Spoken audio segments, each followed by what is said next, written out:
I'm Michelle Margaux coming at you from Minnesota here with the team where I'm traveling with the Mets to help cover their series against the Twins. I'm joined by Darren Meenan, founder of the 7 Line and co-host of Orange and Blue Thing, which you can check out on the 7 Line social platforms and wherever you get your podcasts. And on my other side is SNY contributor Joe DeMayo, who covers the Mets minor league system and co-hosts SNY's The Mets Pod. Hello, Darren and Joe.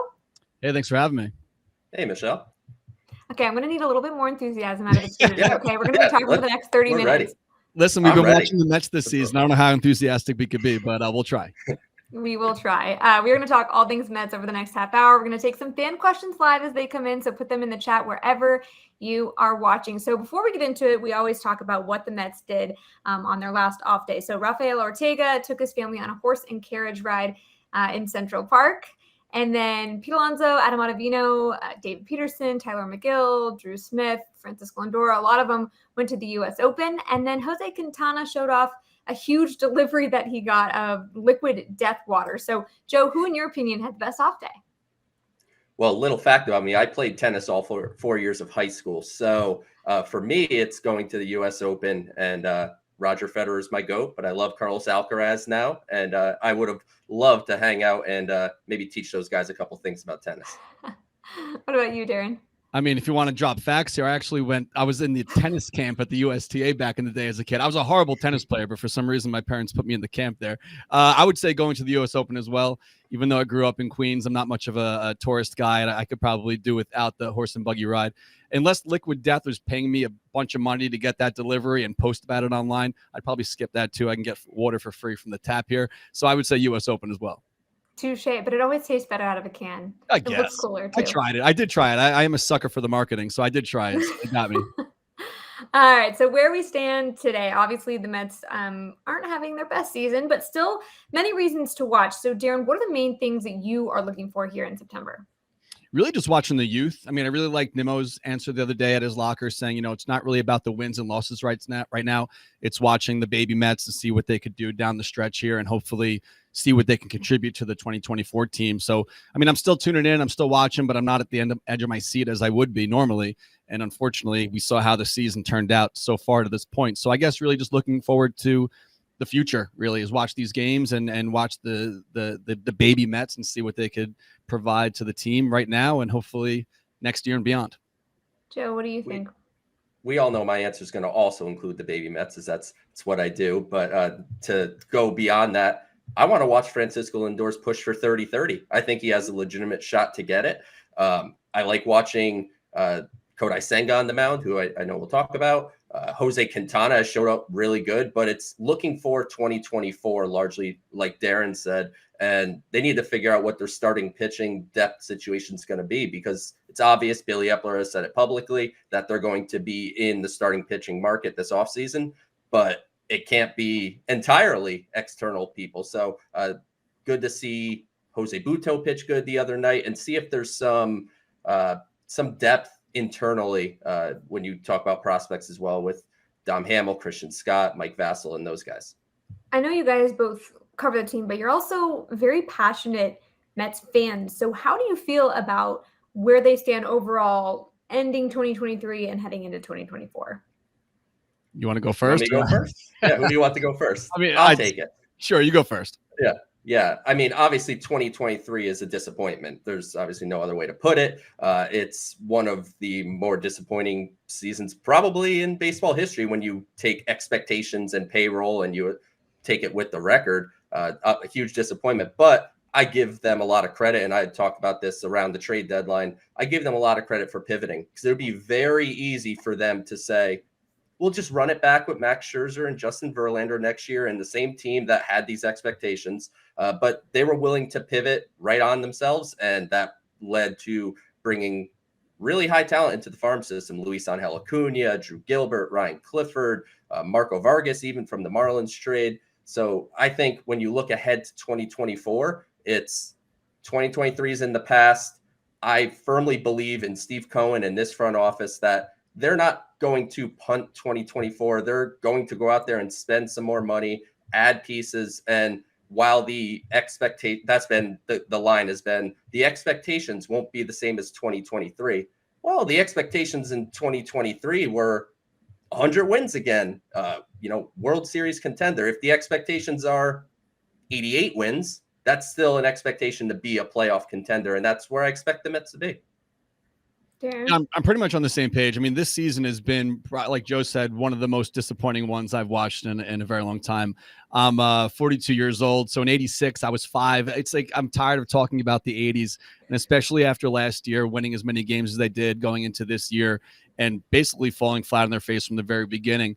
It's been a struggle trying to stay positive, and I built my whole brand around being a positive Mets fan, and right now is probably one of the hardest times I've had to try to do that since I started this in 2009. So, going through the motions at this point, watching the rest of the season and just enjoying baseball because that's what I love. It's my favorite sport. So we'll see what happens next year. But I kind of am looking forward to October 1st. Not going to lie. That's terrible. It's the truth. I'm being honest. No, I appreciate the candor. Well, Joe, you mentioned Scherzer and Verlander. We got to talk about it. Scherzer and Verlander faced off last night. Scherzer did struggle a bit against the Astros, but I'm curious, Joe, how does it feel watching them? Like, do you want them to do well? Do you want them to struggle? Do you not care? What do you think? I mean, I find it hard to root against people that, for everything that transpired, Max Scherzer definitely gave his best effort, and that's really what I kind of seek. So I don't really care. They're out of sight. They're gone. We're moving on to the next phase of the New York Mets and how they're building their organization. But I will say I got a kick out of SNY Social posting the graphic of Max's line along with Luis Angel Acuna, who hit 2 home runs for AA Binghamton last night. And throwing that in a graphic was definitely made me grin a little bit. But I find it hard to root against these guys. Darren?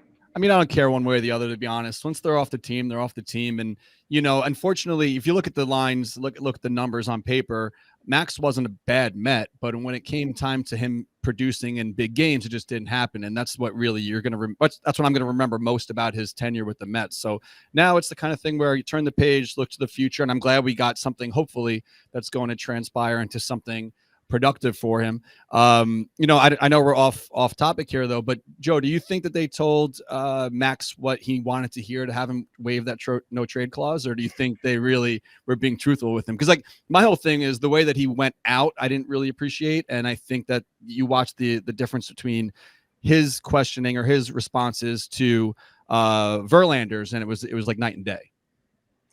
Yeah, I mean, I think it seems like there's 2 sides to this. What Max said doesn't exactly jive with what Steve Cohen said when he was talking publicly. So I don't know if there was some disconnect there, but I would like to think that they didn't try to pull the wool over his eyes, because that would be, I would say, going forward, not a business practice you'd probably want to preach. Is you want to be honest with the players one way or another, for better or worse. So I would hope that would be the case. I don't think they're mutually exclusive. I think both could have been said. I think it's like a game of telephone.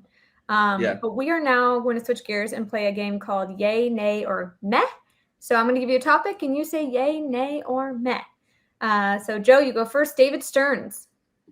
Yay. I mean, David Stearns has seemingly been this organization's white whale since Steve Cohen bought the team. It feels like every year they've just like, can we talk to David Stearns? And Bros are like, no. And can we talk to him now? No. Well, now they can. And as of August 1st, they have started to. And Andy Martino of SNY has been all over that reporting. And I think he even put on Twitter/X, whatever, I still call it Twitter, put it on Twitter today that he thinks he'll probably become the president of baseball operations. So I'm excited about the concept of David Stearns. He's very well respected in the industry. Matt Arnold, who has taken over from Milwaukee, talked about how he is the perfect blend of EQ and IQ, which is emotional intelligence. And when he's in the room, he is often the smartest person in the room. And reading the article in The Athletic, they compared it to Andrew Friedman, and that's good enough for me. You say Andrew Friedman's name, I'm good. Let's roll with David Stearns. I can't add anything to that. I'm just going to say ditto, because Joe nailed it. So I'm going to go with yay as well on that one. Okay, then we'll go to you next. Mark Vientos, yay, nay, or meh? I'd say yay for sure. I mean, I want to see all the young guys produce and turn into something here. So I can't add any stats to it. I'm not really an X's and O's guy, as I normally say, but I think that of course, I'd love to see him next year produce for the team. Yay. Yeah.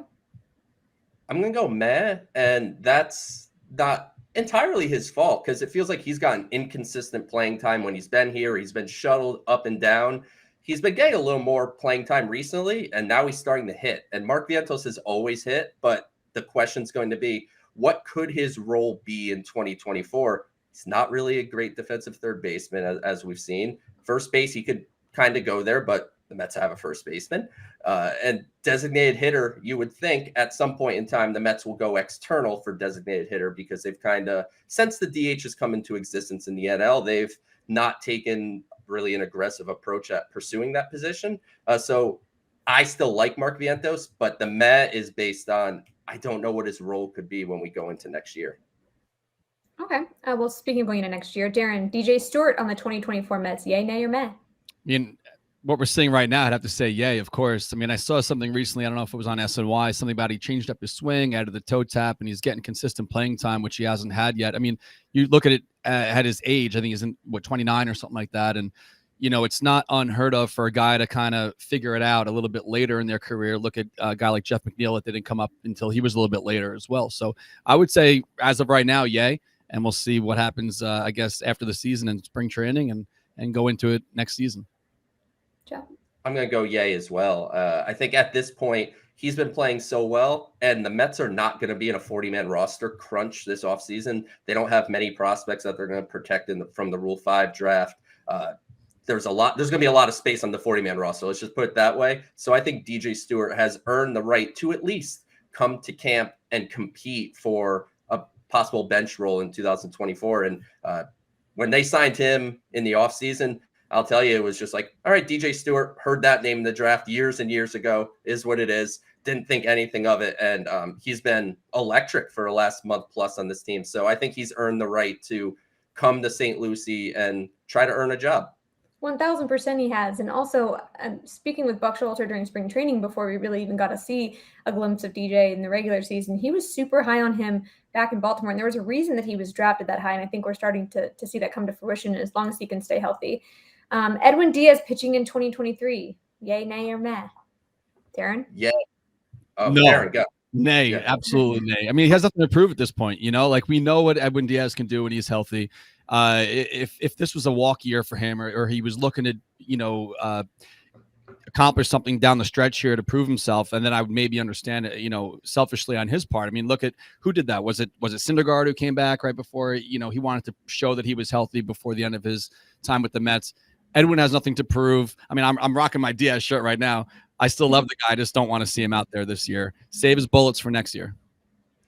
I'm a yay, prefaced by the fact that he clears all medical everything. Like he's 100%. He's in no possible danger of re-injuring himself outside of just any kind of freak thing. But as long as the knee checks out, to me, I think it's good for a mental threshold for him, because he obviously had a significant injury, which, I mean, patella tendon tear is one of the grossest things you could have happen. Like your kneecap could just go anywhere, not to get into detail, but pretty gross injury. And to be able to mentally know that he was able to make it back, I think would be reassuring for him and the organization going into the offseason and spring training. But as Darren said, if it's not 110%, whatever number you want to put over 100, then you hold him out. You're not going to risk him for next year. But if he's good, I think it would be good for him to get an outing or two. Like it's not a run per se. Yeah, I'm a meh on this, but if you ask Edwin Diaz, he's definitely a yay on this. But to me,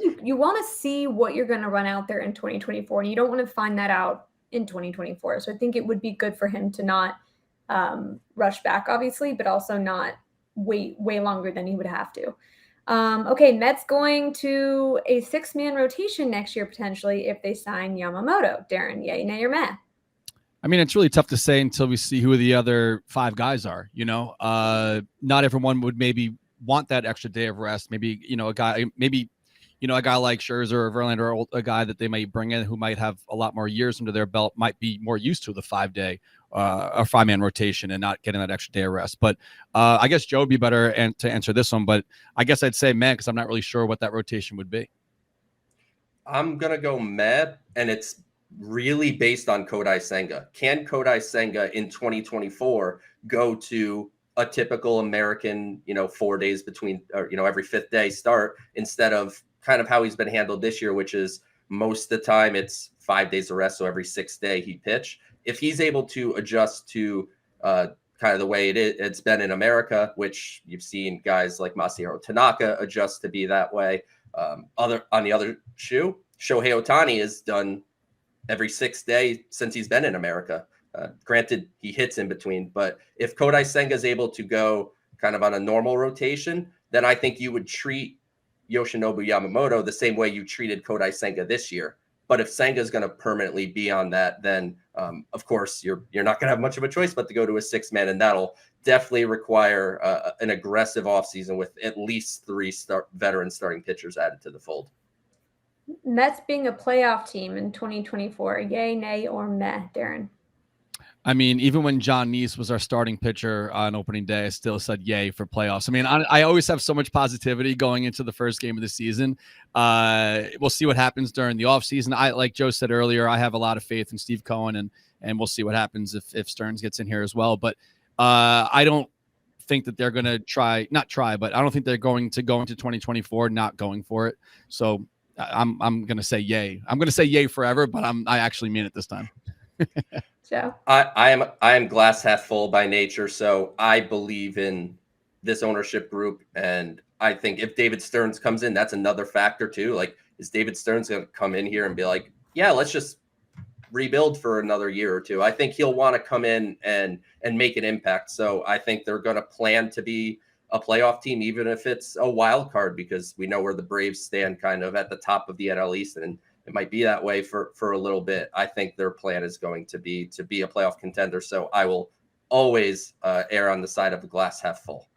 Okay. Last but not least, pineapple on pizza, yay, nay, or meh? I don't eat meat, so my options are limited for toppings. So I'm going to say yay for that. What do they call it? The Hawaiian? Is that pineapple Hawaiian? So yeah, I'll go for yay on that one. Joe? I'm going to go nay, because I am the most plain person you're ever going to meet when it comes to food. So to me, that's a little out of my repertoire. I don't mind pineapple, but I feel like just keep it away from pizza. So you're just straight cheese? No, never a topping? Yeah, never a topping. All right. I don't want to give you a run for your money, but if you really want to talk plain, I don't even eat pizza. I don't like all the ingredients together. It's a super hot take. I understand. So wow. I'm going nay. I obviously did not write that question because you eat cheese? I eat cheese, I eat meat, I eat tomato sauce, not meat, sorry, bread, but I just don't put them all together because it just does not taste the same. Okay. Not good. All right, moving on to more important things. So Andre from YouTube, we have our first fan question, said, do you think Ronnie Mauricio will play third, second, or is he eventual trade bait? Joe? So I don't think he's considered trade bait by the organization. I think right now he's primarily playing second base, but throughout the rest of this month, and Buck Showalter, I think, even said this the other day, that he'll get some looks at third. He'll get some looks in left field, which is where he spent some time in AAA. So I think right now, let's ride the Ronnie Mauricio train. I think he's showing a lot of things. I know we'll talk more about him in a second, but I don't think he's trade bait. I think the position is definitely up in the air, but he's looked a little more comfortable at second base than I'd say I thought he was going to. Darren? I don't think trade bait either. I mean, it took them a while for them to bring him up here, and obviously they were trying to work on that service time. Yeah, I mean, so far I'm loving what I'm seeing. I love hustle. I love the electricity behind a youthful player coming up here and showing what they could do. So yeah, I mean, I definitely not trade bait. I wouldn't know much about where to place him on the field, but I definitely want to see him succeed wherever he's at. All right, let's move on to Pete Alonso. We have covered so much of Pete Alonso and his future in New York. So instead, I want to have some fun and do some Pete predictions. So Darren, he has 42 home runs so far this year. How many does he finish with at the end of 2023? What is it, 24 games left? Something like that? 23, something along those lines? You're the one who's counting down to October 1st, Darren. Yeah, I mean, honestly, all right, I'm going to say 48 home runs. Okay, Joe?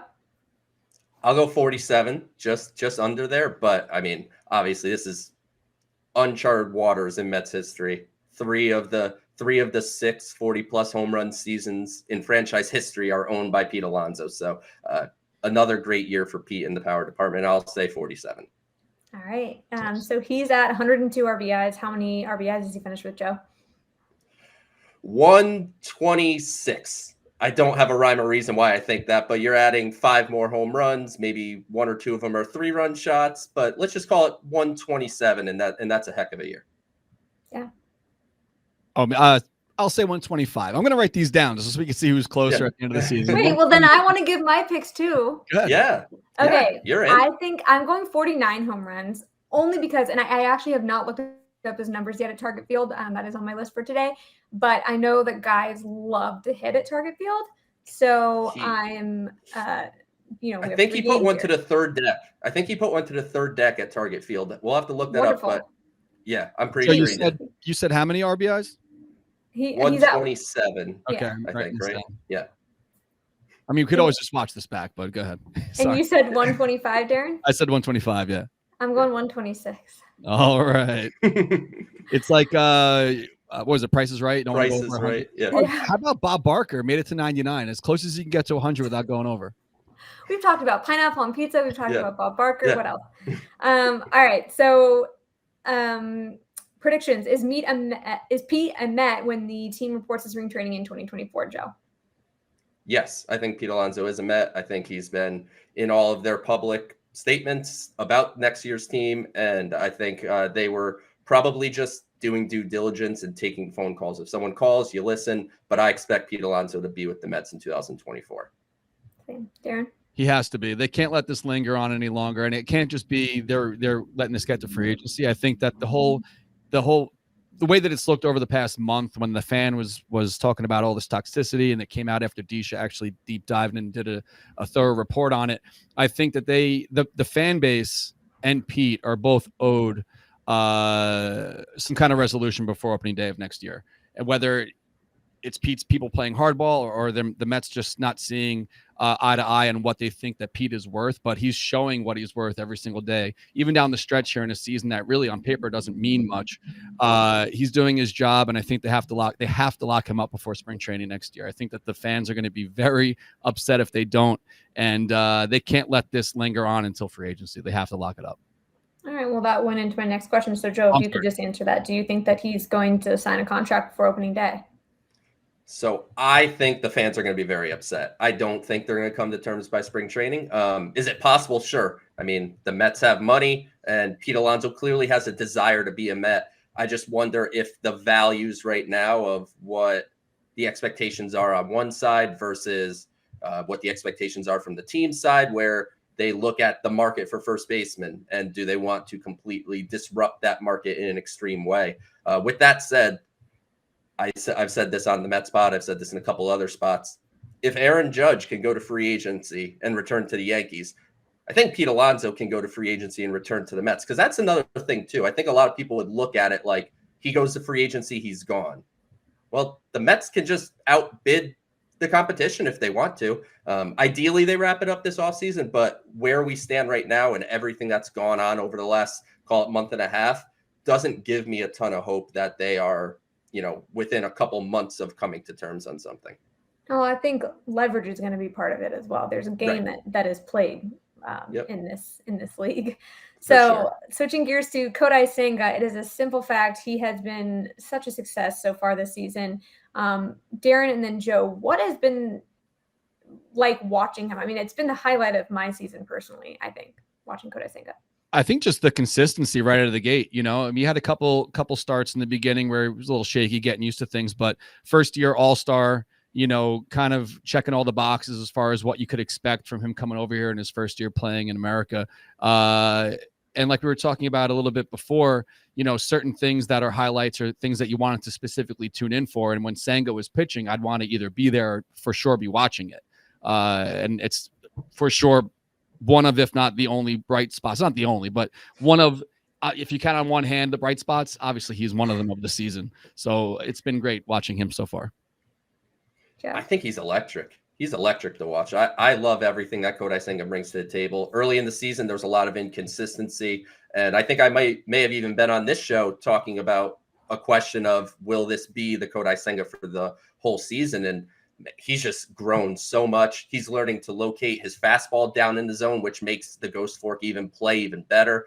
I mean, my favorite pastime is during a Kodai Senga start is to have the Baseball Savant page open up and do live at bats when he punches people out with the ghost fork, just to see the vertical break. Like, these things are breaking 38 inches, 42 inches. Like, it's 3-4, almost 4 feet of break on these things. So, and he looks like he's having so much fun out there too. And that always adds like an extra layer to it. So Kodai Senga is someone I campaigned for last offseason for the Mets to sign, but even someone who thought highly of him coming in, he's exceeded any of my expectations, because he has to be in the top 5 of the Cy Young race, certainly one of the top contenders for Rookie of the Year. And I mentioned on the Mets pod the other day, for 5 years and $75 million, obviously there's plenty of time left in the contract for things to go the other way. This looks on the surface to be one of the better contracts the Mets have issued in quite a few years. Yeah, I definitely, when I see that it's Senga Day, like when I look at my MLB at Bat app and it says Senga, I get excited, and I feel like it's been a while since we've really had that. We have a fan question. Right? What? Tomorrow night, I think, right? Yeah, tomorrow night. There you go. I'll be there. So Karen Zuckerman on Facebook said, do you think that Robertson should be re-signed in the offseason? Darren? If we're doing the meh, maybe I don't know. We'll see. I mean, how's he been since he left? Not that great, right? So it's up in the air at this point. Joe? I would say maybe, yeah, like you could, but I think they certainly need someone of that ilk. Like, they need to repeat the plan that they did last offseason, which was get a closer type of arm that's capable to be the setup man for Edwin Diaz. Obviously, you didn't want to have to miss Diaz for the year, but David Robertson obviously filled in admirably while he was here. So if he wants to play baseball again, I know he's in his upper 30s, and who knows if this struggle in Miami has changed his mindset at all about playing in 2024. But David Robertson or someone of the like, I think, should be very high on the Mets list, because they need to add multiple bullpen arms here, and they certainly need kind of that second guy behind Diaz for 24. Well, we're not talking bullpen, but in terms of free agency, with the whole Shohei Ohtani situation, do you still want the Mets to go hard after him in free agency, Darren? Hard? I'm not sure if hard is the word I'd use for that one. I mean, obviously the injuries that popped up for him is very disappointing as far as, a baseball fan. I mean, I want the guy not only to be healthy, but he's a generational talent, obviously, and it's great for the game of baseball. So hard, I'm not sure. I think that we'll see what other teams are kind of throwing out there and see if it's worth it for the Mets. But I think that they should for sure be in on him. I don't know how hard it should be. I think, what does he have now? Something with the oblique or something. So I feel like for him, it's like when it rains, it pours at this point. So it sucks for him, but we'll see what happens. Joe, do you have a strong opinion? It's a very tough evaluation, to be honest. I mean, obviously, like Darren said, he's a one-of-one kind of player, but if he doesn't indeed go under a knife for a second Tommy John surgery, so a revision, the success rate of coming back from that is not the same as a first-time Tommy John surgery person. So you couple that with, he's obviously only a DH, so he doesn't play any position defensively. And sure, the Mets need a DH, but it would have to be a very creative contract, because you could be buying long-term at crazy money, obviously, a DH and maybe a reliever. Like, he may not be able to be a starting pitcher anymore. I know that he's optimistic and his side is optimistic that he will, but how much is a DH that obviously can hit 35, 40 home runs and a reliever? What's that worth? The unfortunate part is there's no comparable, so I can't really give you what a number is, but yeah, it's a very tough evaluation. I think they're probably better off spending their money elsewhere. All right. So let's do memory lane. I was gonna talk to you about potentially punting and taking, Joe, but I think we're not gonna go that route. So what has been your favorite Citi Field experience in 2023? So for me, and I am not just shilling to the sponsor of the Mets pod, but going into the Cadillac Club was fantastic. The food, the drink, the view, just such a different way of taking a game. And it just so happened that the game we were invited to was the really exciting walk-off game against the Guardians. And obviously there was not too many crazy exciting games this year at Citi Field. So being able to take in that game and the Pete Alonso, I believe it was a grand slam to right center, was like 10 feet to our right. And we just watched it like barely, go over the fence. So the Cadillac Club is awesome. I know it's obviously not the easiest thing for anyone to get into, but if you can take in a game there, it's highly recommended. Darren? I mean, it's really tough. I mean, I go to a lot of the games with our crew, the Seven Line Army out there in the outfield. So a lot of what we do is based around the entire day. So like we'll tailgate and we hang out with each other and go into the ballpark and have fun. So a lot of the experiences that I feel like I gravitate the most towards is just fun days at the ballpark with the crew. So but as far as like personally, I think that I went to the game with my wife and daughter the day before Father's Day, and the Mets won, and we had a good time. So I think that unfortunately there hasn't really been a whole lot to cheer for at the stadium this season. But I think just those moments, the times with my family and the times with the crew stand out the most. What's your all-time favorite Citi Field experience? Me? Yeah. I got married at Citi Field, so I'd have to say that. I got married on the dugout in 2014, and coming up on 10 years now next year. So I'd have to say that. I think that's definitely the answer I have to go with there. Love that. Joe? I'd be hard pressed to not say I met my girlfriend at Citi Field and met her sitting with the Seven Lines. So kind of a full circle thing. So we've been together for quite a while, diehard Mets fan. So I think I would get in a lot of trouble if I said anything but that. I love that story, man. You just happened. We put you there. Like you bought the ticket. She bought a ticket. Yep. We did the seating chart. It just so happened you guys were next to each other, and then sparks flew. Here we are. You said you've been dating for a while, Joe. I don't want to put you on the spot, but maybe there's some other things that could be happening at Citi Field at some point in the future. She's watching, Michelle. That's a very committed girlfriend. Yeah. Was that 2015, right? Are you man, I now put you on the spot. Now, if you don't know the answer, we're gonna get in trouble. I think it's been a very long time. I think it was the 2013. Our first outing was September 27th, 2012. And then I think you guys went the next year when we started doing them more consistently at the ballpark. Yeah, so I'm going to get you off the hook. I'm pretty sure it's 2013. Joe's never coming back on. I know, geez. Done forever. And I remember when I met, so quick sidebar on that. So that was the first time I met Darren too that day. So I went up to him. I think it was McFadden's. Yeah. Went up to him, introduced myself because we followed each other on Twitter, whatever. But at the time I didn't have my face on Twitter. So I introduced myself and he goes, "Oh, wow, I thought you'd be a lot older." He assumed I was going to be some, like, I don't know, 50s, 60s, like, balding old guy, but I was thinking, like, a young, strapping lad. Yeah, young, strapping lad would be that focused on the minor league, which is great because you were probably, pretty similar in age to the players at that point. Now that we're old men now, But, yeah, I remember seeing, I was like, this is Joe DeMayo. This is PSL to Flushing. You look like you were 21 at the time. Yeah. I was mid-20s, I think. Yeah. Thank you, Michelle. You're too nice. It sucks, man, getting older. Like when I'm older than every player on the team, it's like, man, I've been doing this a little long, I'm not going to talk about age because I don't touch that. But to wrap up, we always talk about what else we're going to do on our off day. So, Joe, what else are you going to do today? I am going to have dinner, and I have an article to write about Ryan Clifford that'll be on SNY.TV tomorrow for everyone to read. So as you can tell, I lead a very, very exciting life. We love Ryan Clifford. Darren? Yeah. I have a 5 p.m. cold plunge appointment. Then I'm going to get my hair cut. Then I'm going to pack for tomorrow because I'm leaving for Minnesota in the morning. Woo, that'll be fun. We'll see you tomorrow. Give it a shot, guys. It's really, it's great for the body, great for the brain. Give it a shot. Probably the worst advice I've ever heard, so won't be doing that. I had just had a work meeting, and I'm actually going to meet with one of the Twins reporters here in Minneapolis. She just announced that she was pregnant, so I'm going to go celebrate her. Oh, sweet. Next Mets Off Day Live will be Monday, September 25th, which will be the season finale of the show. Chelsea Sherrod's going to handle that one, so definitely check it out. Thank you guys so much.